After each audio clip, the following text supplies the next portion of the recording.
श्री स्वामी समर्थ. मी सरलाच cooking रेसिपीमध्ये ताईंनो देवींनो Shri Swami Samarth. मी सरलाच cooking रेसिपीमध्ये आपलं स्वागत करते. आज आहे ना आपण काय बनवणार आहे माहिती का? कोथिंबीर खिचडी वेगळ्या स्टाईलने. त्यासाठी हे पहा, मी इथे आहे ना साबुदाणा भिजून घेतलेला आहे, 1.5-3 हिरव्या मिरच्या घेतलेल्या आहे, शेंगदाणे घेतलेले आहे, ते मी भाजून घेणार आहेत. आणि इथे ना कोथिंबीर घेतलेली आहे. ही पहा होते ना, त्याच्यामध्ये टाकून घेणार आहे. आणि त्या शेंगदाण्यांमध्ये मी एक मिरची कट करून टाकणार आहे. ती पण यामध्ये आपण टाकून घेणार आहोत. नाही, खिचडी खूप छान आवडते, नक्की ट्राय करून बघा. मध्ये मी चवीनुसार मीठ टाकलेलं आहे. सच्चा आहे. तुम्हाला कोथिंबीर वगैरे चालत असेल तर तुम्ही उपवासाला पण खाऊ शकता. त्याला आहे ना बारीक करून घेणार आहे. किती मस्त हिरवगार झालेला आहे. याला आहे ना कोथिंबीर थोडी जास्तीच वापरायची, खूप छान लागते आणि खिचडी हिरवी होते.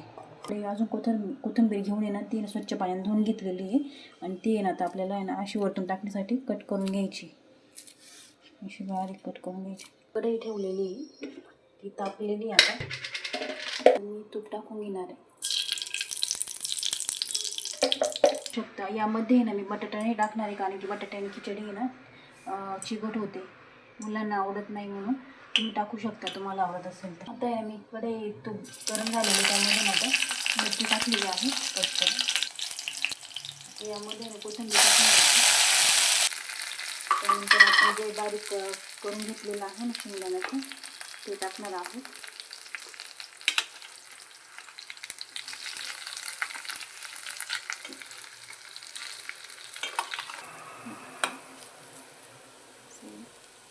आणि त्यामध्ये ना साबुदाणे टाकून घेणार आहोत.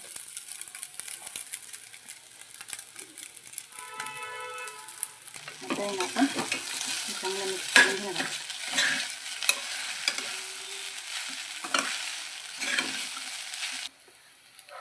तर हे पहा अशी किती मोकळी सुटसुटीत होते खिचडी. ना तुम्ही जिरं पण टाकू शकता आवडत असेल तर.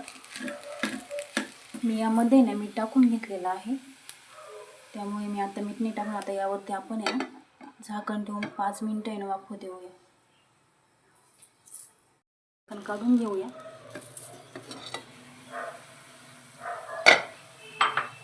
ना कोथिंबीर टाकणार आहे, ती परत मिक्स करून घेणार आहे अशी.